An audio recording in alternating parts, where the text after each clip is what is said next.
ሰላም ጤና ይስጥልን የተከበራችሁ ተመልካቾቻችን ዘወትር በዚህ ሰዓት ወደ እናንተ የሚደርሰው የስፖርት ትንታኔ ፕሮግራማችን ተጀምሯል። እንደተለመደው ዛሬም በአንድ ርዕሰ ጉዳይ አንድ እንግዳ ጋብዘን መረጃዎችን ወደ እናንተ እናደርሳለን። የሲቢኤ ኢትዮጵያ ፕሪሚየር ሊግ በዘንድሮ የውድድር ዓመት በ20 ክለቦች መካከል እየተከናወነ ይገኛል። አሁን ላይ በኢትዮጵያ ዋንጫ ጨዋታዎች ምክንያት የሊጉ ውድድር ተቋርጧል። የአምስት ሳምንት ጉዞ ምን ይመስላል የሚለውን እንዲሁም ደግሞ አማራ ክልልን ወክለው በፕሪሚየር ሊግ እየተሳተፉ የሚገኙት የባህር ዳር ከነማና የፋሲል ከነማ የአምስት ሳምንት ጉዞ ምን ይመስላል የሚለውን ከእንግዳችን አብርሃም መላኩ ጋር ነው ቆይታ የምናደርገው። ስለዚህ ቆይታችሁ ከኛ ጋር እንዲሆን በአክብሮት እንጋብዛለን። በቅድሚያ የአጋራችንን መልእክት ተከታትለን እንመለስ።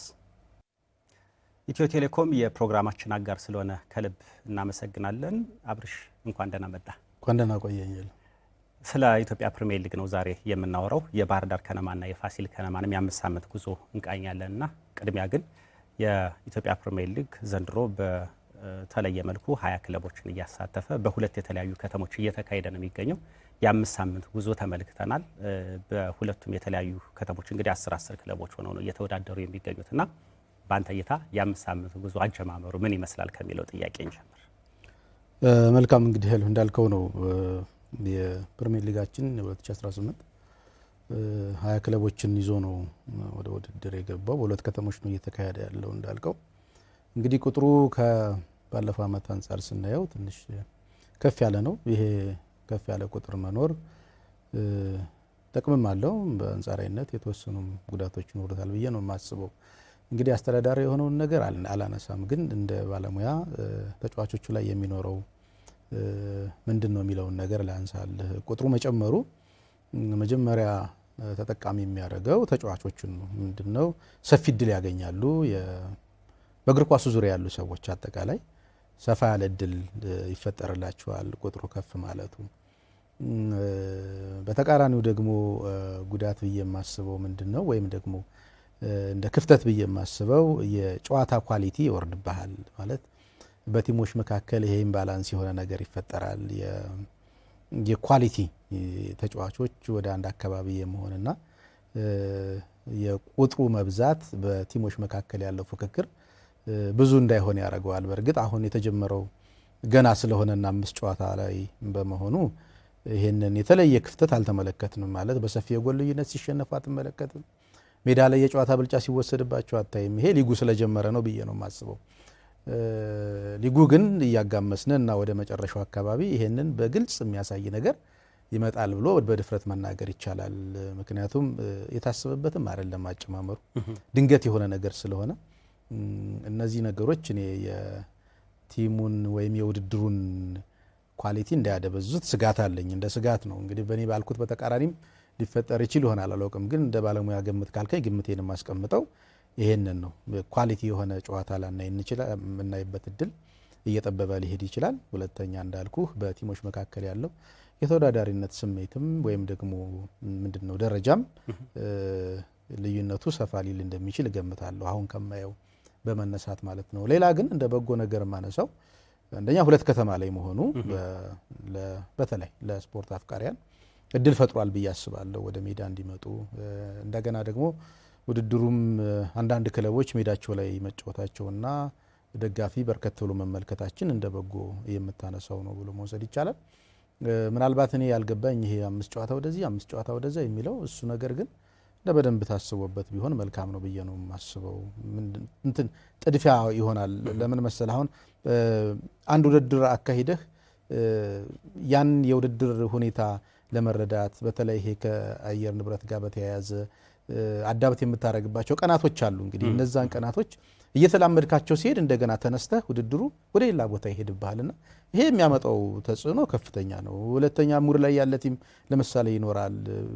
ጥሩ መንገድ እየሄደ ያለ ቲም ከነበረበት ውድድር ቦታ አንስተው ወደ ሌላ ቦታ ስትወስደው አሁንም የፐርፎርማንስ መዋዠቅ ይኖራልና ይሄን በእርግጥ አጥንተውበት ሊሆን ይችላል ብዬ አስባለሁ። ግን እንደ ማለተኛ እንደው ትንሽ ትግስት ቢኖራቸው ወይ ከ5 ጨዋታ ይልቅ ወደ 10 ጨዋታ የሚሄድበት መንገድ ቁጥሩ ከፍ እንዲል ልጆቹ ኦልሬዲ ወደ ሲስተሙ ከገቡ በኋላ አንስተን ወደ ሌላ ቦታ ከምንወስዳቸው እዛው በቆዩበት የተወሰነ ነገር እንዲያደርጉ የሚል የግል አስተያየት አለኝ። ይሄ ቢሆን መልካም ነው።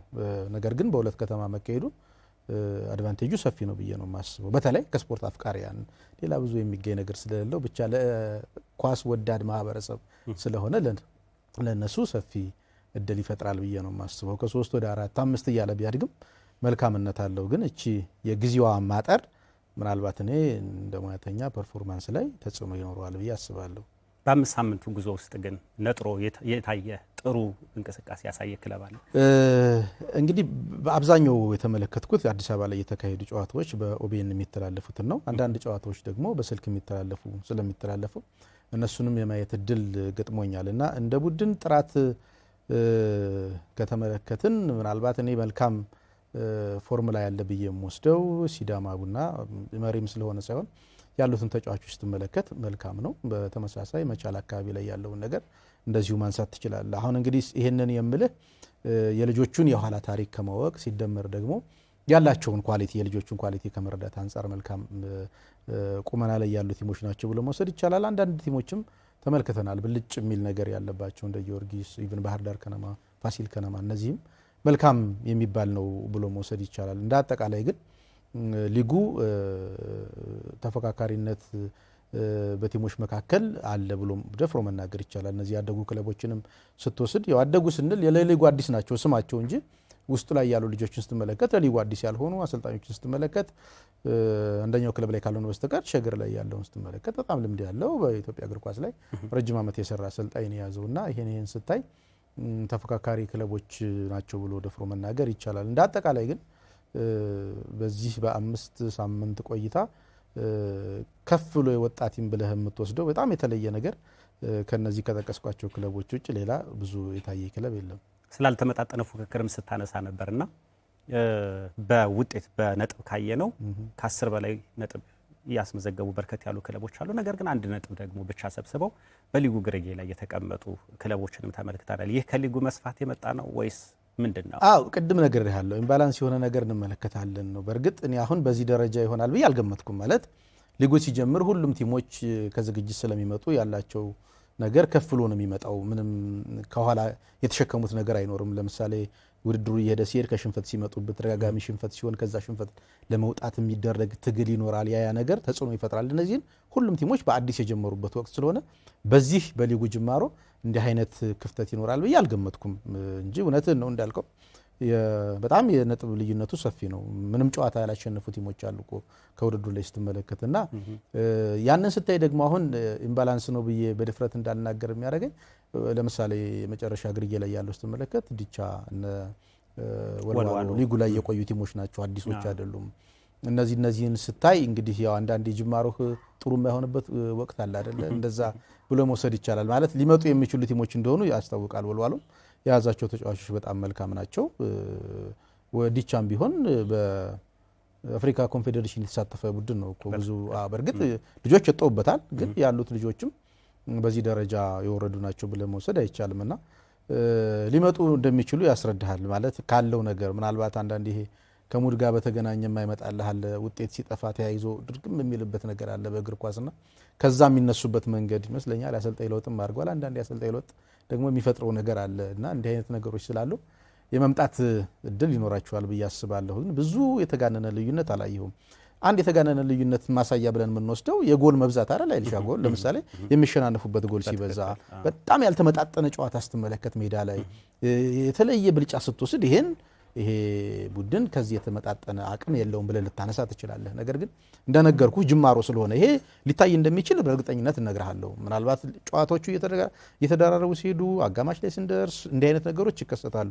አሁን ባለው ግን ነጥሮ ወጣ ብለን የምናነሳው ቲም ባይኖርም በአንጻራዊነት ካለ ከተመለከትናቸው በአንጻራዊነት ግን እነዚህ የጠቀስኳቸው ክለቦች ጥሩ ፎርም ላይ ያሉ ናቸው ብሎ መውሰድ ይቻላል። በ5 ሳምንት ጉዞ ደግሞ ወላይታ ዲቻ ቀደም ብለን አንስተዋል። አሰልጣኝ ገብረ ክርስቶስ ቢራራን አሰናብቷልና ምንን ያመላክታል? በቀጣይስ ምናልባት እንደዚህ አይነት ነገሮችን በስፋት እንድንመለከት ፍንጭ ሰጠን 5 ሳምንትን ያሳለፈ አንዳንዴ ይኸውልህ ምን ይሆናል መሰለህ፣ እውነት ነው እግር ኳስ ያው በውጤት ላይ የተመሰረተ ነው ብለህ መውሰድ ትችላለህ። አምና ሻምፒዮን አድርገህ ዘንድሮ ጅማሮ ካላማረ ልትወጣ እንደምትችል ይታወቃል። ነገር ግን ይሄ ሌሎች አሰልጣኞች ላይም ተጽዕኖ ይፈጥራል። የሚገርም አይልሽ አሁን ዲቻ ውሳኔ ፈጥኖ አለም ዘግይቶ አለም አለለም የነሱ ስለሆነ ግን ሌሎች ለምሳሌ ግርጌ ላይ ያሉ ቲሞች ተረጋግተው ስራቸውን እንዳይሰሩ ተጽዕኖ ይፈጥርብሃል። የውጭ ያለው ግፊት ይጠነክራል። ያ ደግሞ ያው ሰውነህና እኔ ሙያውም ላይ ስላለሁ ተጽዕኖ ውስጥ ትወድቃለህ። ተጽዕኖ ውስጥ ካለህ ደግሞ ያንተ ተጽዕኖ ውስጥ መውደቅ ልጆችም ላይ የሚጋባብሃልና እንዳይነሱ ያደርግሃልና እንዲህ አይነት ነገሮች ወይ መጀመሪያ ስትቀጥር አስተውለህ መቅጠር ማለት የሆነ እቅድ ይኖርሃል መቼም አይደል? እንደ ቡድን እንዲቀመጣል እንዲላል ታስቀምጣለህ። ያንን መሰረት አድርገህ ያስቀመጥከውን እቅድ ታሳቢ አድርገህ የምታመጣው አሰልጣኝ ለዛ ተስማሚ ነው ብለህ አስበህ ነው የምታመጣው ይመስለኝ። እንደዛ ነው ቅጥር የሚካሄደው። ያ ከሆነ ትዕግስት የማድረግ ነገርስ የለም ወይ? አሁን በአራት ጨዋታ ምን እውነት ነው ሉዝ አድርጓል፣ ግን አይመጣም ወይ? ቲሙ መጠበቅ አይቻልም ወይ? እድልስ አይሰጥም ወይ? እንደገና የወጣው ሰው ደግሞ ስትመለከት እንግዲህ ትልልቅ ቲሞችን አሰልጥኗል እኮ አይደል? መቻልን በጥሩ ደረጃ ላይ ያ ነው የወጣ አሰልጣኝ ነውና በዚህ ደረጃ የሚወሰንበት ሰውስ ነበሩ ብለህ ስታስ ጥያቄ ምልክት ውስጥ የምታስገባው ነገር አለና አንዳንዴ መጣደፍም አለ። በተለይ ይሄ የሶሻል ሚዲያው ተጽዕኖ አይልሻ በጣም ገብቶበታል እግር ኳሱ ላይ። ይሄን በድፍረት ነው የምናገረውና ይሄ ውጫዊው ነገር ይበዛና ሰዎቹን ስቴብል ነው ስራ እንዳይሰሩ ያረጋቸዋልና መጣደፍ ተመልክቻለሁ። እንደው ምክንያት ገና ስለሆነ ኦልሞስት እንግዲህ ወደ 38 አካባቢ ጨዋታ አይደለም የሚካሄደው። ያን ስትወስድ 4 ጨዋታ ማለት ምንም አይደለም። ልዩነቱን ስትወስደው የሁለትና የሶስት ጨዋታ ልዩነት ነው። መሪ ላይ ያለው ቲም 2-3 ጨዋታ ሉዝ ቢያደርግ ይሄኛው በስርዓት የሚደርስበት ሁኔታ ትመለከታለህና መረጋጋት ቢኖር መልካም። አንደኛ እኛም ጥሩ ኳስ መመልከት እንችላለን። ተጫዋቾችም ተረጋግተው ይሰራሉ፣ አሰልጣኞችም ተረጋግተው ይሰራሉና የሊጉንም ደረጃ እንደው እንዳያወርድብን እንሰጋለሁ። ይሄ ዝም ብሎ አንዱ ሲወጣ አንዱ ሲገባ አንዱ ሲወጣ አንዱ ሲገባ ይሄ ነው የሚባል ነገር እንዳናይ ያደርጋል። እንደውም የምናይበት ነገር በጣም የወረደ ነው። የአሰልጣኞችን የስራ ውጤት ሜዳ ላይ የምታይበት ነገር የወረደ ነው ብዙ። ይሄ ሲደመር ደግሞ የባሰ ነው የሚሆናል። አንድ አሰልጣኝ ወጣ አንድ አሰልጣኝ ሲመጣ ከዛኛው የተላመድከውን ነገር ወደዚህኛው ለማስተላለፍ ስትሞክር ጊዜ ይፈልጋልና ትንሽ መረጋጋት ቢኖር ጥሩ ነው ብዬ አስባለሁ። ሌላው ከረጅም ጊዜ በኋላ አዲስ አበባ ላይ ጨዋታዎች ተደርገዋል። ያ ደግሞ ደጋፊው ወደ ሜዳ መምጣት እንደሚችል አሳይቷል። በ5 ዓመት ጉዞ ውስጥ ደማቂ ደጋፊዎችን የሜዳ ላይ ድጋፍ ተመልክተናልና ይህ ምንን ያመለክታል? በቀጣይ የውድድር ዓመት በሜዳና ከሜዳ ውጭም ቢሆን የተሻለ ነገር ሊያመጣ እንደሚችል የታየበት ነውና ምን ፍንጭ ሰጥቶናል? ይሄ ደግሞ ምንም ጥያቄ የለውም መልሻ። በሁለት መልኩ ትመለከተ። በተለይ በክለቦች አሁን የኛ አብዛኛው ክለብ የመንግስት ጥገኛ ናቸው ወይም ደግሞ ከመንግስት ፋይናንስ የሚደጎሙ ናቸውና በሜዳና ከሜዳ ውጭ ማድረግ አድቫንቴጁ ቢያንስ በሜዳ ስትጫወት የምታገኘው የተመልካች ገቢ ቀላል አይደለም። በተለይ እንደ ባህር ዳር አይነት ሰፊ ሜዳ ያላቸው ቲሞች ተጠቃሚ ይሆናሉ። አሁንም እኔ ግን አዲስ አበባ ላይ እየተካሄደ እንግዲህ በፊት የነበረውን የደጋፊ ስሜት ሙሉ ለሙሉ ባንመለከተውም መልካም ጅማሮ ነው ብለህ መውሰድ ትችላለህ። እንግዲህ ጊዮርጊስ ቡና ሲጫወት በፊት ሜዳዎች ጠበው ከሜዳ ዙሪያ የሚኖረው ሰው በርከት ይል ነበር። አሁን ግን የነዚህ ትልልቅ ቡድኖች ወይም ደግሞ በአዲስ አበባ ላይ ትልቅ ተጽዕኖ የሚፈጥሩ ቡድን የምትላቸው ሜዳ ውስጥ እንኳን እየተጫወቱ የወንበር ክፍተት ታያለህ። በአብዛኛው የምታየው ነገር ነውና እንደ ጅማሮ መልካም ነው። እንግዲህ ከረጅም ጊዜ በኋላ ስለመጣ ሰውን ያንን የረሳውን ነገር ወደዚህ ለማምጣት ጊዜ ይፈልጋል። ሲደመር የሚካሄድባቸው የውድድር ቀናቶችም ትልቅ ተጽዕኖ ይፈጥራሉ። በአብዛኛው በስራ ቀናት ስለሚሆን ማለት ነው። ምናልባት የሳምንቱ መጨረሻ ላይ ቢደረጉ ኦር ደግሞ ማታ ላይ የሚደረጉበት አጋጣሚ ቢኖር ሰው ከስራ ውጭ ወይም ደግሞ ስራ ከሰራ በኋላ የሚመለከትበት መንገድ ቢመቻች ከዚህ የተሻለ ቁጥር እንደምንመለከት እረዳለሁ። የደጋፊ መኖር ግን የእግር ኳስ ውበት ነው ብለህ ትወስዳለህ። በጣም ማለት ነው።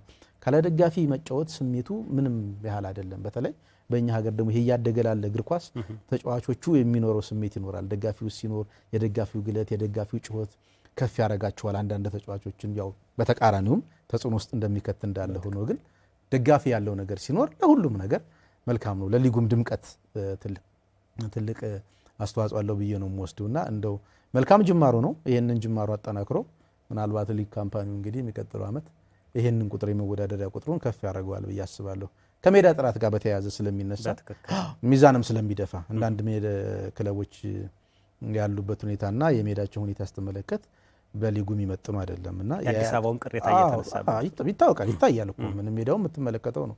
ከትንሽ ጨዋታ በኋላ አረንጓዴነቱን ቀይሮ እያየነው ነው እኮ በቲቪ ምኛ ስንመለከትና ኳሶች ሁሉ በሚፈልጉበት መንገድ እንደሄድ ሲያደርግ ትመለከታለህ።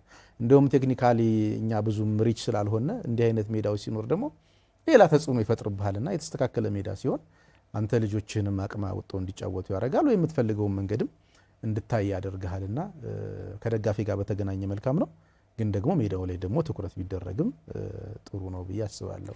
ማጫወት ከሚገባው በላይ የጨዋታ ቁጥርም ስላጫወተ እንደዚህ አይነት ነገሮች ሊፈጠሩ ይደጋገማሉ።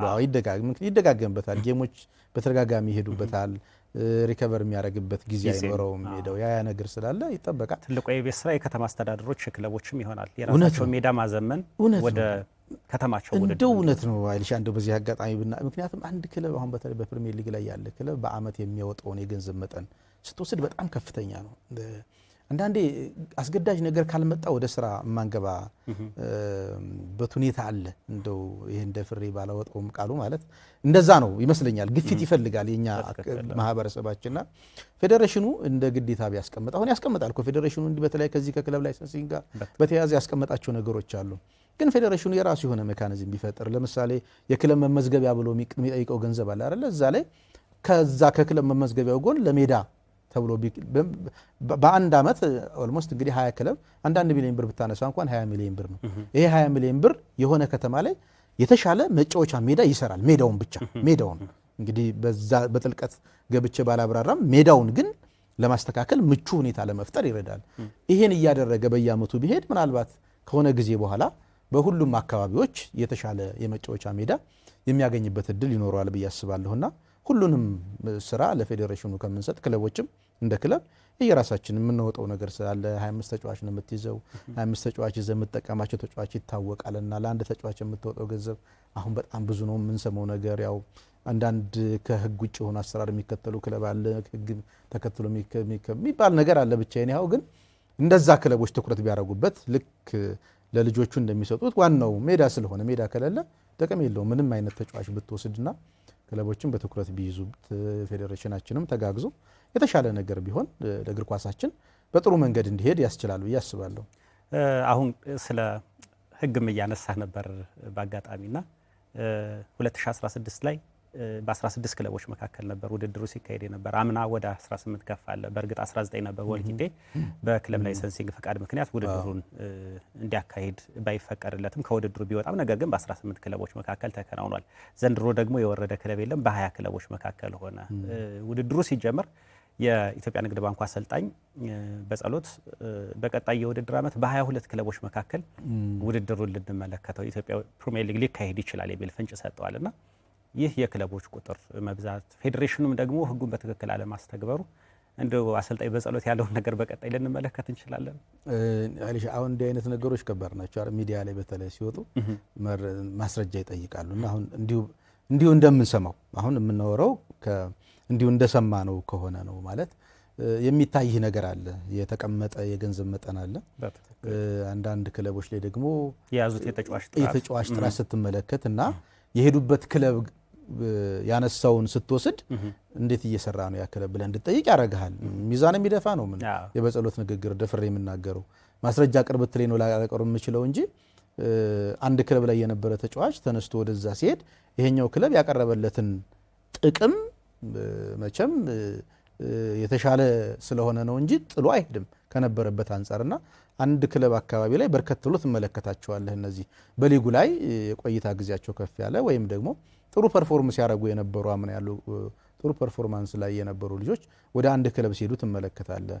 መቼም የቀረበላቸው ገንዘብ ከፍ ቢል ነው ብዬ ነው የምወስደው ወደዛ የሚሄድበትና ይሄን ፌዴሬሽኑ የሚያጣራው ሊግ ካምፓኒ የሚያጣራው ነገር ሊኖር እንደሚችል ገምታለሁ። ምናልባት ወደ 22 ይሆናል የሚለው ግን እንደዛ ከሆነማ እያደገ ሊሄድ እኮ ነው አይደል? ሊጋችን አጠቃላይ ቁጥሩ እየጨመረ መሄዱ ነውና እንደዛ አይነት ነገር ይደገማል ብዬ አላስብም። ባለፈው የተሰራው ስራ እንደው እኔን ባይመለከትም ልክ ነው ብዬም ስለማላስብ ማለት ነው። ነገር ግን ፌዴሬሽናችን ካሁኑ ከጅማሩ አሁን ባለፈው በጣም ጎትቶ አመቱ መጨረሻ ላይ ሲሆንና የወረዱ ክለቦችን ሲመለከት ይወሰነ ነው የሚመስል። ይሄ እንዳይመጣ አሁን ጥርጣሬው ካለ እንግዲህ አሰልጣኝ ሲናገር ቀድሞ ስራዎች በቃ አሁን መስራት ነው። ይሄንን የማጣራት ስራ አሁን ሰርተ ከዚሁ ማስተካከያ ማለት ከዚሁ የምትቀጣው ነገር ካለ ነጥብ የምትቀጣ ከሆነ ነጥብ መቅጣት እዚሁ ላይ ያያሉ ማለት ነው። ክለቦች የማጫጫህ ነገር ሳይመጣ ወደ ኋላ እየዘገየ ሲሄድ የሚወርደው ክለብ ላይ የሚመጣውን ተጽዕኖ ስለሚመለከት ሰው እንደ ምክንያት ያመጣባልና ከዚህ ነገር ፌዴሬሽኑም ሊግ ካምፓኒውም ነፃ መሆን በቃ ቲሞቹ ሲወርዱም ሻምፒዮን ሲሆኑም በራሳቸው መንገድ እንዲሆን ማድረግ። አንተ ነገሮችን አለማመቻቸት ነው የተሻለ ብዬ የምወስደው እኔ። በቃ እንደ ፌዴሬሽን እንደ ሊግ ካምፓኒ የራስህን ስራ መስራት፣ ምክንያት አለመሆን፣ ሌሎች ክለቦች ምክንያት አለመሆን። አሁን ባለፈው ምክንያት ሆነ እኮ ፌዴሬሽኑ ምንም ላይ የነበረው ታች ወረደ፣ ታች የነበረው ላይ ሄደ። እንዲህ አይነት ነገር ውስጥ ነፃ ማድረግ፣ ራስህን ነፃ ማድረግና እግር ኳሳችንን ነጥለ ማየት አይሻልም? ነጥለ ከሌላ ነገር ጋር ነጥሉ፣ በቃ ተነጥሎ ቢሄድ ደስ ይለኛል እኔ ስላልተነጠለ ማለት ነው። ምንም ከአንዳንድ ነገሮች ተወሳስቦ ትመለከተዋለህ ኳሳችንና ይሄንን ነጥሎ እግር ኳሱን ብቻ የፊፋን ሕግ መሰረት አድርጎ እግር ኳሱን ብቻ ቢያስከትሉ እነሱም ስህተት አይሰሩም፣ ክለቦችም ደግሞ ምክንያት አርገው ፌዴሬሽንና ሊግ ካምፓኒውን አያቀርብምና ይሄ ነገር ከጅማሮ ቢሆን መልካም ነው ብያስ። የበጸሎት ሐሳብ ብቻ አይደለም በነገር ላይ ሌሎች አሰልጣኞችም አያወጡት እንጂ ኦፊሻል እንደሱ አይናገሩት እንጂ ክለቦች ላይ ውጤት ለምን ጠፋ ተብሎ ሲጠየቅ ሲያነሷት ትመለከታለህ። ማን ነው ባለፈውም ተመልክቻለሁ፣ የቡና አብይ እንደዚሁ ሲያነሳ ተመልክቻለሁ። እኛ ህግን ተከትለን እንሰራ ማለት ምንድነው እንደ ሌሎቹ ክለቦች አሉ ነው በቃ የሚያመላክት ይሄ ነውና ይሄ እንዳይሆን እንደው ሊግ ካምፓኒውም ፌዴሬሽኑም ትኩረት ሰጡ። አሁን ዘንድሮም ደግሞ ምርጫ ስላለበት በእርግጥ ቢዚ ይሆናል፣ ግን እችን ነገር ቶሎ ቢሰራ መልካም ነው ብዬ አስባለሁ። ተመልካቾቻችን የአጋራችንን መልእክት ተከታትለን ስንመለስ ደግሞ የባህር ዳር ከነማ የ5 ሳምንት ጉዞ ምን ይመስላል የሚለውን በቀጣይ እናቀርባለን። አሁን አብራችሁን ቆዩ። ተመልሰናል ተመልካቾቻችን። የኢትዮጵያ ፕሪሚየር ሊግ የ5 ሳምንት ጉዞ ነው ስንመለከት የነበረው። አሁን ደግሞ በ2018 የውድድር ዓመት የባህር ዳር ከነማ እግር ኳስ ክለብ በ5 ሳምንት ጉዞ ምን አስመለከተን የሚለውን የምንመለከትበት ጊዜ ላይ ነው የምንገኘው። በአሰልጣኝ ደጋረገ ይግዛው እየተመራ ባህር ዳር ከነማ ባለፉት 3 የውድድር ዓመታት የዘንድሮውን ሳይጨምር ማለት ነው በፕሪሚየር ሊጉ ጠንካራ ተፎካካሪ መሆኑን በተደጋጋሚ አስመስክሯል። አንድ አጋጣሚ ደግሞ በአፍሪካ ኮንፌዴሬሽን ቅድመ ማጣሪያም ኢትዮጵያን ወክሎ የተሳተፈበት አጋጣሚ እንደነበር እናስታውሳለን። ዘንድሮ አጀማመሩ ምን ይመስላል የሚለውን ቁጥራዊ መረጃዎችን እንመልከት። በውድድር ዓመቱ የባህር ዳር ከነማ እግር ኳስ ክለብ ካደረጋቸው 5 ጨዋታዎች መካከል በአንዱ ጨዋታ አሸንፏል። ሀዲያ ሆሳዕናን በሊጉ መክፈቻ ጨዋታ ያሸነፈበት ውጤት ተጠቃሽ ነው። በ3 ጨዋታዎች ደግሞ አቻ ከተለያየ በኋላ በ5ኛ ሳምንት በቅዱስ ጊዮርጊስ የተሸነፈበትን ውጤት እናስታውሳለን። በእነዚህ 5 ጨዋታዎች የባህር ዳር ከነማ እግር ኳስ ክለብ 5 ግቦችን አስቆጥሮ 5 ተቆጥሮባታል። አማኑኤል ገብረ ሚካኤል፣ ክንዱ ባየልኝ፣ ግርማ ዲሳሳ፣ በረከት ጥጋቡና ሴዝ ኳንኩ ናቸው የባህር ዳር ከነማን 5ቱን ግቦች ያስቆጠሩት። በእነዚህ 5 ጨዋታዎች እንግዲህ የጣና ሞገዶቹ 6 ነጥቦችን ነው መሰብሰብ የቻሉት። 9ኛ ደረጃ ላይም ተቀምጠዋል። ከ2016 እና ከ2017 የውድድር ዓመት ጋር የባህር ዳር ከነማን የ2018 የውድድር ዓመት ውጤት ስናነጻጽረው በ2016 የውድድር ዓመት ባህር ዳር ከነማ 7 ነጥቦችን ነው የሰበሰበው። ከዘንድሮ የውድድር ዓመት በ1 ነጥብ ከፍ ያለ ማለት ነው። ከ5ቱ ጨዋታ በ2ቱ አሸንፎ በአንዱ አቻ ተለያይቶ በ2ቱ ተሸንፎ ማለት ነው። 2017 ላይ ማለትም ባሳለፍነው የውድድር ዓመት ደግሞ ባህር ዳር ከነማ እንደ ዘንድሮ ሁሉ 6 ነጥቦችን ነው ከ5 ጨዋታዎች የሰበሰበው። ከ5ቱ ጨዋታዎች መካከል በ2ቱ አሸንፎ በ3ቱ የተሸነፈበትን ውጤት አስመዝግቦ በአመቱ ማጠናቀቅ ችሏል እና በነጥብ ካየ ነው አብርሽ በነጥብ ካየ ነው የባህር ዳር ከነማ እግር ኳስ ክለብ ባለፉት 3 የውድድር ዓመታት ተመሳሳይ ነጥቦችን ተቀራራቢ ነጥቦችን የሰበሰበው 2016 ላይ ብቻ ነው። አሁንና 2017 ላይ ከሰበሰበው ነጥብ በ1 ነጥብ ከፍ ያለ ውጤት ያስመዘገበው የአሰልጣኝ ደጋረገ ይግዛው ስብስብ ብዙ ጊዜ አጀማመሩ እንደዚህ ነውና በዘንድሮ የውድድር ዓመት የባህር ዳር ከነማ አጀማመር ከባለፈው ዓመት ጋር ሲነጻጸር ካለፉት ዓመታት ጋር ሲነጻጸር እንዴት አየው ከሚለው ጥያቄ እንግዲህ የተለመደ ሆናል። አንተ ተመሳሳይ ነው። አሁን አንተ ፋክት ነው ያወራው ማለት ቁጥራዊ መረጃ ነው። ቁጥራዊ መረጃዎች ደግሞ የነበረውን ውጤት መሰረት አድርገው የተቀመጠ ናቸውና እንግዲህ ባለፉት 3 ዓመታት በደጋረገ ስር ሆኖ ባህር ዳር ከነማ የተለየ አጀማመር አላሳየም ማለት ነው። አጀማመሩ ጠንካራ ነው ደካማ ነው የሚለውን ከመውራታችን በፊት በተለመደበት መልኩ መጥቷል። አመቱ መጨረሻ ላይስ ምንድነው ብለን ስንወስድ ደግሞ ያለፉትን ዓመታት ባህር ዳር ከነማ ለዋንጫ ከሚፎካከሩ ቲሞች መካከል ሆኖ ነው የጨረሰው። ምናልባት ባለፈው ዓመት 3ኛ ሆኖ የጨረሰው፣ ከዛ በፊት 4ኛ 5ኛ እንደዚህ አንዴ ደግሞ እንዳልከው በኮንፌዴሬሽን የተሳተፈበት ነው ውጤት ያሳካበት 2ኛ ወጥቶ ማለት ነውና መጥፎ አይደለም ጅማሮው በዚህ መልኩ ቢሆንም አጨራረሱ ግን መልካም ነው ብሎ መውሰድ ይቻላል ካሉት መረጃዎች በመነሳት ማለት ነው። እንግዲህ ምንድነው ሊሆን የሚችለው ብለን ስንወስድ እንግዲህ ያለፉትን 2 ዓመታት ከዚህኛው ለይቼ የማይበት ያለፉት 2 ዓመታት የነበሩ የተጫዋቾች ስብስብ ስትመለከትና ዘንድሮ ያለው ስትመለከት ይለያያል። ወይም ደግሞ ከአሰልጣኝ ደጋረገ ጋር የቆዩ ልጆች ነው የነበሩት እስከ ባለፈው ዓመት ድረስ ላለፉት 3 ዓመታት አብዛኛውን ተጫዋቾች አብረው የነበሩ ናቸው። የዘንድሮ ተጫዋቾች ስትመለከት ግን አዳዲስ ልጆች ተጨምረውበታልና አዳዲስ ልጆችም መጣው ከዚህ ሀቢት መውጣት አልተቻለም የሚለው ነው። እኔ እንደ በጎ ነገር የሚመለከተው ምንድነው ካለፉት ጋር ስትወዳደር ቢያንስ የሽንፈት መጠኑ ቁጥሩ ቀንሷል። አሁን ያንድ ጥንካሬ ነው። ምክንያቱም ቡድን ይዟት የሄደውን አንድ ነጥብ ይዞ መመለስም ጥንካሬ ስለሆነ ምክንያቱም ከምንም ነጥብ ካለ ማግኘት አንድ ነጥብ ማግኘት የተሻለ ነው። አንድ ነጥብ ከማግኘት ደግሞ 3 ነጥብ ማግኘት የተሻለ ነው። የሁሉም ክለብ እቅድያ ስለሆነ ማለት ነው። ነገር ግን እንደ ጅማሮ ዋንጫ ተፎካካሪ ነው ብለን እንዳነሳንለት የባህር ዳር ከነማ አጀማመር ከዚህ ከፍ ያለ ቢሆን መልካም ነው። ምክንያቱም መሪዎቹ ጋር ያለው የነጥብ ልዩነት ኦልሞስት በ50% ያንሳል። አዎ ማለት ከነሲዳማ መሪዎች ላይ ያሉት 12 ነጥብ ላይ ናቸው። ይሄ ቁጥራዊ ስትመለከት ቀላል አይደለም በእግር ኳስ ነገር ያለው በእርግጥ የሚደረስበት አጋጣሚ ሰፊ ነው። ነገር ግን እንደ አይነት ክለቦች ያሉበትን ደረጃ ላለማጣት የሚሄዱበትን ያህል ሞሽን አንተም መሄድ ይጠበቅብሃልና ስራህ ምንድነው ካለህ ላይ የተሻለ እየጨመረ እንዲሄድ የግድ ይጠይቃል ብሎ መውሰድ ነው የሚቻል። ግን እንዳጀማመር በጣም የከፋ ነው ብሎ የሚነሳ አይደለም። የተለመደ መሆኑ መልካም ነው። አንደኛ ለኮቺንግ ስታፉ መረጋጋትን ይፈጥራል። ሁለተኛ ለተጫዋቾቹ አጀማመራችን ይሄ ነው መልካም ነው ሳይሆን ማለት በፖዚቲቭ እያነሳውት ሳይሆን ነገር ግን የዚህ ሀቢት አዲስ አለመሆን ክለቡ ላይ የሚያመጣው ተጽዕኖ ብዙ አይኖርም። ለምሳሌ ያልተለመደ ቢሆን ያለፉትን አመታት የከነማ አጀማመር መደዳውን እያሸነፈ የጀመረበት ቢሆንና ዘንድሮ ይሄ ነገር ሀፕን ቢያደርግ ልጆቹ ላይ የሚፈጥርብህ ተጽዕኖ ከፍ ይላልና ኢቭን ከልጆቹ ላይ ብቻ ሳይሆን እንደ አሰልጣኝም እንደ ስታፍም አንተ ላይ የሚኖረው ፕሬዠር ከፍ ይልብሃልና ይሄ የተለመደ ነገር መሆኑ አንደኛ ስቴብል ነው እንዲሰሩ ያደርጋቸዋል ብዬ አስባለሁ። ሁለተኛ የተገኘው ውጤት ከባለፉት ጋር ሲነጻጸር በነጥብ ተቀራራቢና አንድ አይነት ቢሆንም ቢያንስ የሽንፈት መጠናችን ግን ያነሰ መሆኑም አንድ ነገር ነው ብሎ መውሰድ ይቻላልና እንደ ጅማሮ በባህር ዳር ከነማ ከዚህ የተሻለ መሄድ አለበት ብዬ አስባለሁ። ስትመለከተው ግን ቲሙ ላይ በጣም ፕሮሚሲንግ የሆነ ነገር ተመልክተናል። በተለይ የመጀመሪያ ጨዋታ ላይ የነበረው መንገድ ስትመለከት ባህር ዳር ከነማ ዘንድሮ ሻምፒዮን ከሚሆኑ ክለቦች ውስጥ በእርግጠኝነት አንደኛው ነው ብለህ እንድታነሳ ያደርግሃል። የልጆቹ የነበራቸው የመጫወት ፍላጎት፣ ሜዳ ላይ ያሳዩት ፐርፎርማንስ አዲስ እንደመሆናቸው አዲስ ስል እንግዲህ አንዳንድ ልጆቹ ላይ ነው። በእርግጥ ክለቡ ሙሉ ለሙሉ ወጣቶች ናቸው ባለንም ሲኒየር የሆኑ ልጆች አሉበት። ለምሳሌ ተከላካይ ላይ፣ በረኛ ላይ፣ መሀከል ላይ ከፊትም ቢሆን ቁጥራቸው በርከታ ይበል እንጂ ሲኒየር የሆኑ ልጆች አሉበት ወይም ደግሞ ቲሙን ሊመሩ የሚችሉ ልጆች ያሉበት ቡድን ነው። ከኋላ ስትመለከት ፔፔ ቀላል አይደለም። ግልጋሎቱ፣ ልምዱ፣ ጨዋታ የሚያረጋጋበት የሚያነብበት አንድ በረኛ ሊኖረው የሚገባውን በርካታ ኳሊቲ የያዘ በረኛ ነውና ይሄም ያለበት ቡድን ስለሆነ መልካም ነው ብሎ መውሰድ ይቻላል። እንግዲህ እኔ ምንድነው ማነሳል ለዚህ ላይ እንደ ድክመትና እንደ ጥንካሬ አድርጌ ልመልከተው።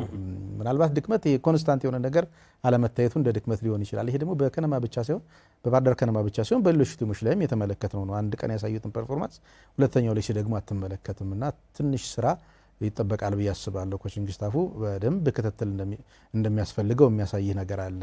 ሌላ ምንድነው የተወሰኑ ተጫዋቾች ላይ ጥገኛ እንደሆን ስጋት አለ። ለምሳሌ ልምድ ያላቸው ልጆች አሉ በቦታ እነሱ ሜዳ ላይ የሚቆዩበትን መንገድ የማመቻቸት ስራ በኮቺንግ ስታፉ ይጠበቅበታል ብዬ አስባለሁ። ምክንያቱም እነሱን ካጣቸው እነሱን ተክቶ የሚገቡ ልጆች በዛ ልክ ላይሆኑ ስለሚችሉ እነዚህ ኪ ፕሌየርስ የምንላቸው አለ አይደል? ምናልባት እንደው ግልጽ ለማድረግ ለምሳሌ የተከላካይ ላይ ስትመለከት ወንድሜነህ በጥሩ ፎርም ላይ ያለ ልጅ ነው።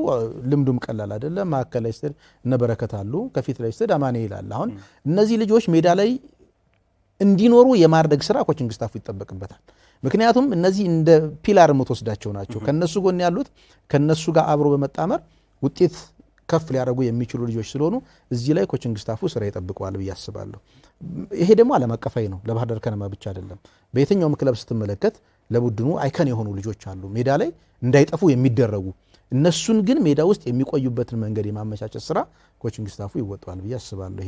ይሄን ማድረግ ከቻለና እነዚህ ልጆች ሜዳ ላይ በተደጋጋሚ የምናያቸው ከሆነ በእነዚህ ልጆች ታግዞ ባህር ዳር ከነማ ከጎን ያሉ ታዳጊ ልጆች አሉበት፣ ኢነርጄቲክ ናቸው። የፈለከውን ነገር ብትሰጥ ሊቀበሉ እንደሚችሉ ያሳያል። እንግዲህ ካላቸው የኮቺንግ ስታፍ ጥንካሬም በደንብ በቅርበትም ስለማውቀው ነው ደፍሬ የምናገረው። አገሪቱ ላይ ከምታነሳቸው አሰልጣኞች ውስጥ አብረህ ልታነሳው የምትችለው ነው ደጋረገ። ሲደመር በዙሪያ ያሉትም ስታፉ ላይ ያሉትም ጠንካሮች ናቸው በቅርበትም ስለማውቃቸው ማለት ነው። ሌሎችም ጋር እንግዲህ በስልጠናም በምንም አጋጣሚ ስለምንገናኝ ጠንካራ ስታፍ ነው ያለው ባህር ዳር ከነማና ይህንን የመቀየር የማሳደግ ነገር ይኖረዋል ብዬ አስባለሁ። እንደ ጥንካሬ የማነሳለት ግን ምንድን ነው አንደኛ ልጆቹ የሚያሳዩት የሜዳ ላይ ተጋድሎ፣ ሁለተኛ በታክቲክ ውስጥ ለመሆን የሚያደርጉት ጥረት በደንብ እመለከታለሁ። እኔ አሁን ሰሞኑን አንድ የተሰጠ አስተያየት ተሰማ ነበር። የኢትዮጵያ እግር ኳስ ሲጀምር ታየዋለህ፣ ከዛ በኋላ መሀል ላይ ምን እንደሆነ እንደዚህ አይነት ጥቅል ነገር አይደረግም። ሲጀምር ማለት ብዙ ሙያተኛ አለ፣ በዛ ህይወት ውስጥ እየኖረ ያለ ሙያተኛ አለ። ትንሽም ቢሆን የሚጥሩ ሰዎች አሉ በዚህ ሙያ ለማሳደግ አይደለም ሀገር ውስጥ ከፍሎ ለመሄድ የሚያስቡ ተጫዋቾች አሉ፣ አሰልጣኞች አሉ። እነሱን መደፍጠጥ የለብህም። የትም ዓለም ላይ ነው እኮ አይደል? የትም ዓለም ላይ እኮ ስትመራ የጨዋታ መንገድህን ይዘህ ገብተህ ከጠበቅከው በተቃራኒ ሲመጣብህ ከአሰልጣኙ ውጭ እኮ ሜዳ ላይ ሲንቀሳቀሱ እንመለከታለን። አሁን በእጃችን ነው ሁሉም ነገር ዓለም ላይ የሚከሰት ነገርና እንደው ጭራሽ ምንም እንዳልተሰራ ምንም ነገር እንደማይታወቅ ምንም ነገር እንደሌለ መታሰቡ ትክክል አይደለም። ወደ ሌላ ርዕስ እንዳልሄድብህ እንደው ውስጤ ላይ ስላለ እሱንም አጋጣሚውን ልጠቀም ብዬ ነው። አዎ ታያለህ። ምክንያቱም ቲሙ አጥቅቶ ለመከላከል የሚመጣበትን መንገድ ትመለከታለህ፣ የሚያጠቃበት መንገድ ትመለከታለህ። ባህር ዳር ብቻ ሰው ሌሎች ክለቡም አላቸው የሆነ ነገር ያ ነገር ጎልቶ አልታየም። ትክክል እንደ ሀገር ነው። ነገር ግን የሆነ ነገር ትመለከታለህ እኮ ዝም ብለው ወደ ሜዳ እንዳልመጡ ታያለህ። ወይም ከእንቅልፋቸው አስነስተው ኑ ጨዋታ አለ ብለው ይዘዋቸው እንዳልመጡ የሚያሳይህ ነገር አለ።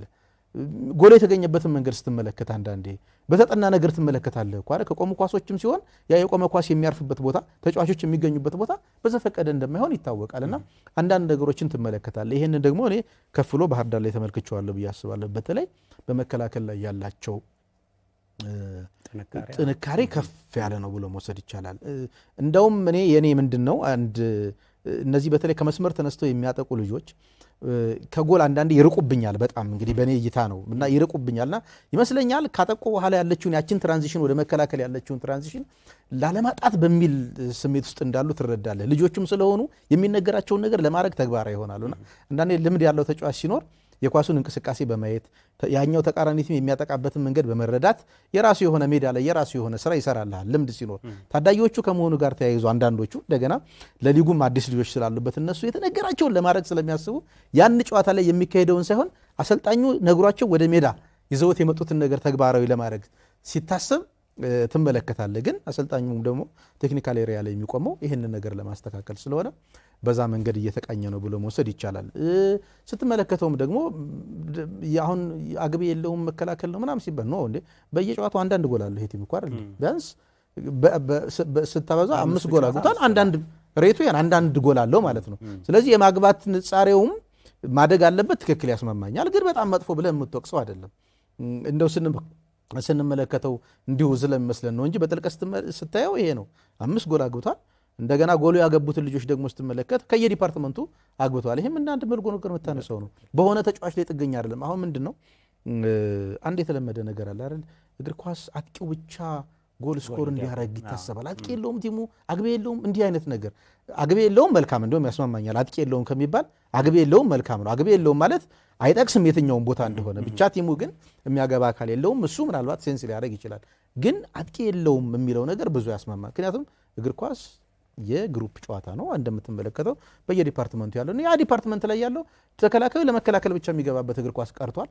አማካኙ ደግሞ ለአጥቂ ለመስጠትና ለተከላካይ ሽፋን ለመስጠት የሚገባ ጊዜ አብቅቷል።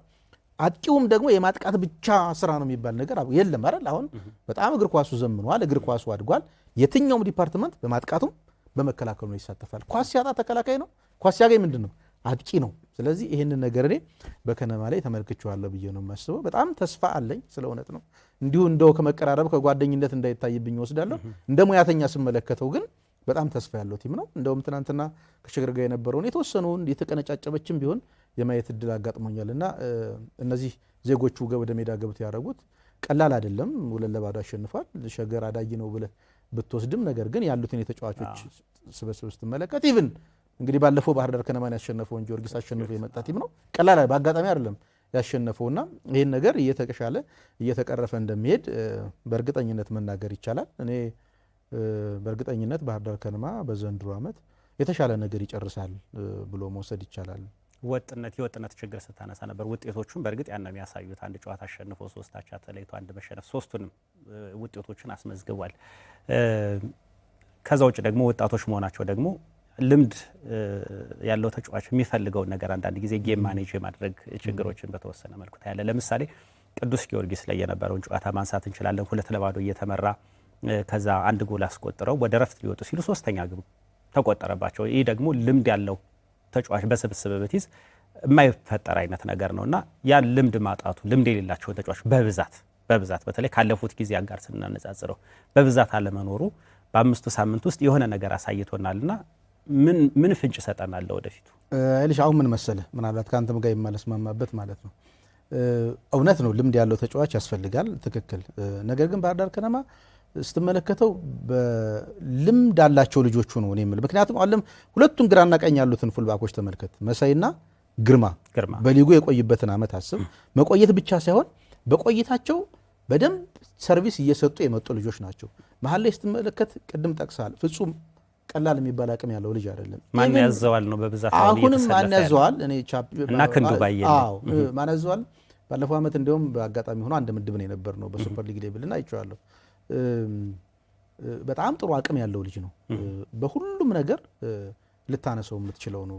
ይሄ አንድ ልምድ የለውም ብለህ ልታነሳለት የምትችለው ተጫዋች የምታይበት ክፍተት አታይበትም። በቃ ገጥሟል። በደንብ መጥቶ ስክት ያለ ልጅ ነው። ለሊጉ አዲስ ነው። አዎ አዲስ ነው፣ ምንም ጥያቄ የለውም። ነገር ግን በአገልግሎት ደረጃ ስትመለከተው በደንብ ሰርቪስ እየሰጠ ያለ ልጅ ነው። መሀል ላይ ስትመለከት በረከት አለ። የበረከት ልምድ ቀላል አይደለም። አቢ አለ፣ ፍቅረ ሚካኤል አለ፣ ታዳጊዋ ሄኖክ አለች። እሷም በባለፈው ዓመት እየገባ ወጣ እያለ የተጫወተ ከባለፈው ዓመት እንዲህ አይነት ልምዱን ይዞ የመጣ ልጅ ነው። አሁን የመጫወቻ ጊዜው ነው እኮ በጣም ትክክለኛ እድሜ ነው። እንደውም ማሳያ ብለህ የምትወስደው ነው። እሱ ብቻ ሳይሆን ሐዋሳ ላይ አሁን ጎል እየመራ እያገባ ያለ ልጅ አለ አይደለ? በጣም መጥቶ ስክት ያለ ልጅ። እንዲህ አይነት ነገር አለ። አንዳንዴ የሚከሰቱ ነገሮች አሉ። አሁን እንደው ወደ ኋላ ልሂድና ላስታውስ እስቲ። ለምሳሌ ሊቨርፑል በቻምፒየንስ ሊግ ሲጫወት ኢስታንቡል ላይ ነው 3-0 እስከ ረፍት ተመርቶ ከዛ በኋላ 3-0። ይሄ ልምድ ስለሌላቸው ነው እንዴ? እነዛ ልጆቹ በጣም ትልልቅ ልምድ ያላቸው እንግዲህ የነበሩበት አለ። ይሄ እግር ኳስ አጋጣሚ ክስተት የሚደረግ ነው። ልምድ ይጠቅማል። አዎ በደንብ እጋራለሁ። በደንብ ይጠቅማል። ቲም ላይ የሚያመጣው ተጽዕኖ አለ አላው። ግን ባህር ዳር ላይ ከነማ ላይ አሁን በጣም የልምድ ችግር ያለባቸው ልጆች አሉበት ብዬ አላስብም። የተወሰኑ ልጆች አሉ፣ አዲስ ማለት ለሊጉ አዲስ ናቸው ብለህ የምትወስዳቸው ልጆች አሉ። ነገር ግን ነባሮቹ ጠንካራ ናቸው። ኢቭን የመጡት ልጆችም ጠንካራ ናቸው ብሎ መውሰድ ስለሚቻል አሁን ያለው የባህር ዳር ከነማ ተስፋ ያለው ቲም ነው ብዬ በድፍረት እየተናገርኩ ያለውም ይህንን ነገር በሜዳ ላይ ስለተመለከትኩት ነውና በእርግጠኝነት እናገራለሁ። ደግሜ ነው የምናገረው።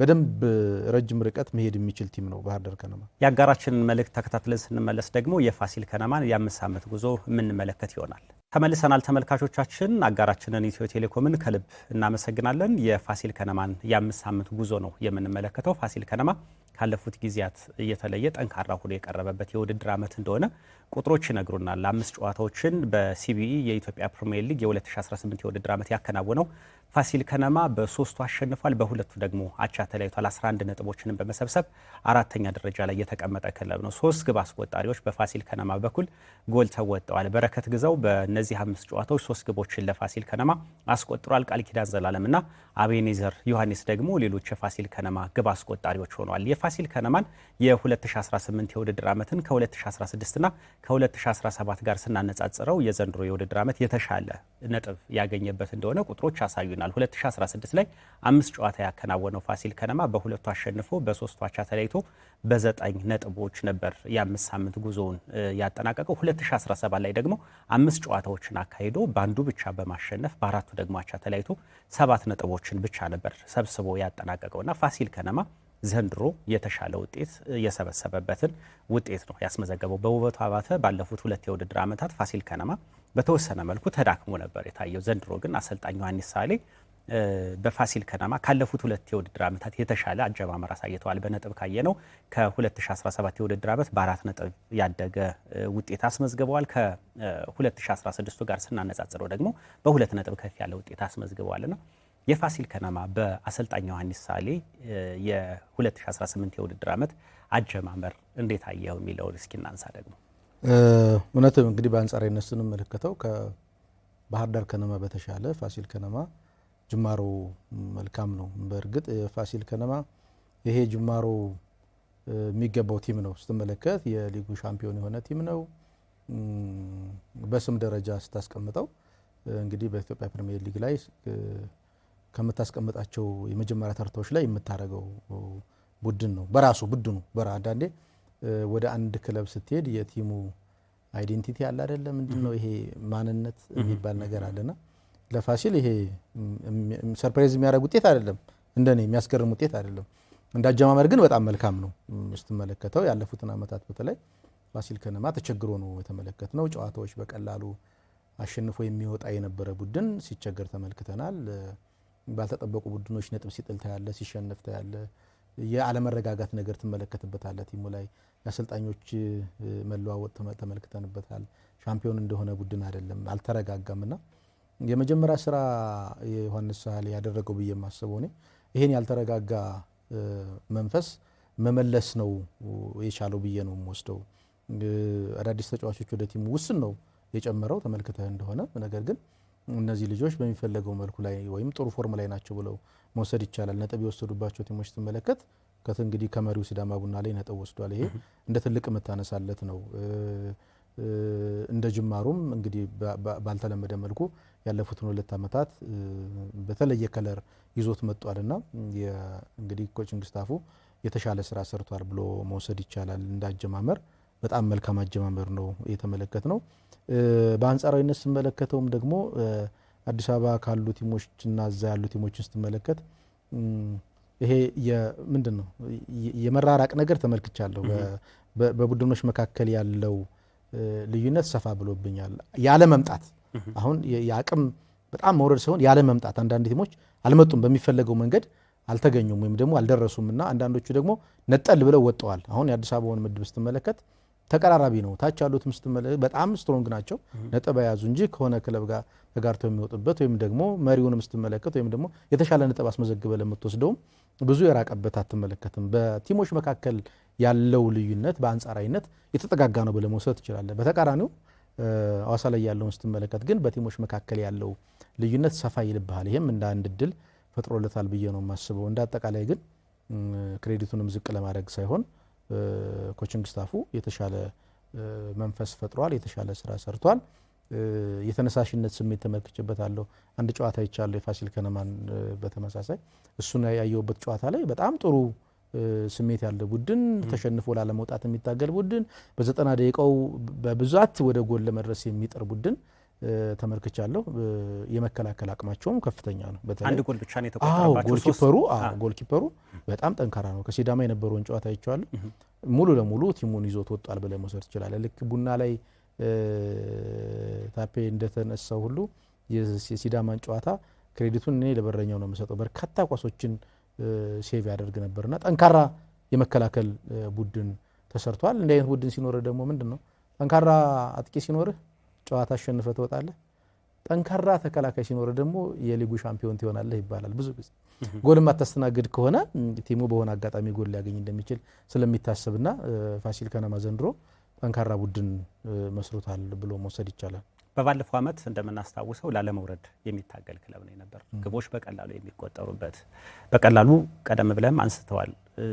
የማጠበቃቸው ቡድኖች ራሱ ከፋሲል ከነማ ነጥብ ይዘው እንደሚወጡ እርግጠኛ ሆነው የሚገቡበት አመት ነው ያሳለፈው። ዘንድሮ በስብስብም ካየነው በተለያዩ ክለቦች ላይ ጥሩ የነበሩ ተጫዋቾችን በጥራት ደረጃ ካየነው ወደ ክለቡ ቀላቅሏል። ፋሲል ከነማ በማስቆጠር ካየነው 5 ግቦችን አስቆጥሮ 1 ብቻ ነው የተቆጠረበትና ብዙ ጠንካራ ነገሮች የሚነሳለት ክለብ ሆኗልና ፋሲል ከነማን በውድድር አመቱ ምናልባት ምን ላይ ልንጠብቀው እንችላለን? ምን ፍንጭ ሰጠን ይሄ አመት?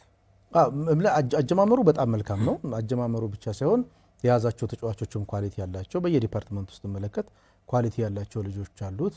ሲደመር ያገባ ያለውም በረከትም ቀላል ልጅ አይደለም። እንግዲህ 3 ጎል ስኮር ማድረግ በ5 ጨዋታ ጥሩ ሬት ነው። ምናልባት በዚሁ የሚቀጥል ከሆነ ለኮኮ ግባግቢነት ሊፎካከር እንደሚችል ማሳያ ነገር አቤል ያለው 4 ግቦችን ያስቆጠረ ከሱ በመቀጠል ነው ሊፎካከር እንደሚችል ያሳያል። ሌላ ግን ትልቁ ነገር ቅድም አንስቼልሃለሁ ጠንካራ የተከላካይ ክፍል አለው። ይሄ ጠንካራ የተከላካይ ክፍል በቀላሉ የሚናድ አይደለም። በደንብ ተመልክቼዋለሁ። እኔ በጣም ጠንካራ ስትሮንግ የሆነ ቲም ነው። በአንድ ለአንድ አይሸነፍም። በተሰራ መንገድ ሲመጣም በጣም ሬዚስት ያደርጋል። እንዲህ አይነት ዲፓርትመንት ካለህ ደግሞ ውጤታማ እንደምትሆን ይታወቃል። እና ካላቸው የኮችንግ ስታፍ አንጻር ስትመለከት በጣም ጠንካራ ብለህ ልታነሳው የምትችለው ነው። እንግዲህ ዮሐንስ ሳሌ የሚመራው ኮችንግ ስታፍ ነው ያላቸው። እዛውም ያለው አካባቢ በዙሪያ ያሉትም አሰልጣኞችን በደንብ ስለማውቃቸው ጠንካራ ስታፍ ነው ያለው። ይህንን ጥንካሬውን ያስቀጥላል ብዬ ነው የምወስደው። እንግዲህ የባለፈውን ዓመት እንደ መማሪያ ይቆጥረዋል ብዬ ነው የምወስደው። ኤቭሪ ተጫዋቾችም ቁጭት ይኖራል፣ እልሁ ይኖራል። ባለፈው ያጡትን ነገር መድገም አይፈልጉም። ተጫዋቾቹ ብቻ ሳይሆን አመራር ላይ ያሉትም ውሳኔዎቻቸውን በደንብ አድርገው አይተው የመጡ ነው የሚመስለኝና ያን ነገር ይደገማል ብዬ አላስብም። በተሻለ መንገድ ዘንድሮ ጥሩ ውጤት ያስመዘግባል ብዬ ነው የምወስደው ፋሲል ከነማ። የሁለቱን ክለቦች ብዙ ነገሮችን አነሳን። በመግቢያችን ላይ ደግሞ ስለ ሁሉም ጠቅለል ያሉ ነገሮችን ስናነሳ ነበር። ስለነ መቻል፣ ስለነ ሲዳማ ቡና፣ ስለነ ፋሲል ከነማ በመሪነት ደረጃ ላይ ስለተቀመጡት ከታች ስላሉትም ክለቦች አንስተናልና የመጀመሪያ 5 ሳምንት ጨዋታ አሁን ላይ ሆኖ ለመገመት ከባድ ነው። ግን በአመቱ መጨረሻ ላይ ምን እንመለከት እንችላለን? ጥሩ አንተ መጀመሪያ ያልከው መገመት ከባድ ነው የሚለው እኔንም ያጋራኛል። ቅድም እንዳነሳውልህ እንግዲህ እየቆዩ ሲሄዱ የነጥብ ልዩነት ሰፊ ሊሆን እንደሚችል ማሳያ ነገር አለው። ሁለተኛ በቲሞች መካከል የሚኖረው ፍክክር እኔ አሁን እንዳለው እንደዚህ። ዶክተር ኤፍሬም ከልብ እናመሰግናለን፣ በጣም እናመሰግናለን። እኔም በጣም አመሰግናለሁ። ያው ጥልቅ ርዕሰ ጉዳይ ነው። በአጭር ጊዜ እንግዲህ ሁላችንም እንድናስብበት እንድነሳሳ የሚያደርግ እንጂ ይሄ ሰፊ ትንታኔም አይደለም። በህይወት ተሞክሮ ደግሞ እየኖርን ምናቀው በተግባር የምንገልጠው ነው። አመሰግናለሁ። እኛም እናመሰግናለን። ክቡራትና ክቡራን ተመልካቾቻችን በያላችሁበት የህይወት ገጾ ዝግጅታችን ነው ወደ እናንተ ያደረስን። ዶክተር ኤፍሬም ቀለመወርቅ ከኛ ጋር ነበር። ሙሉ አዳም ታምሩ አብሬያችሁ ቆይታ አድርጌያለሁ። የካሜራ ባለሙያዎች፣ የስርጭት ባለሙያዎች፣ ዳይሬክተራችን ይህን ዝግጅት ወደ እናንተ በዚህ ሁኔታ አድርሰዋል። እናንተም በያላችሁበት ጊዜ ሰጥታችሁ ወዳችሁና ፈቅዳችሁ ተከታትላችሁናል። ከልብ እናመሰግናለን። ምቹ ጊዜ ተመኝተናል። ጤና ይስጥልን።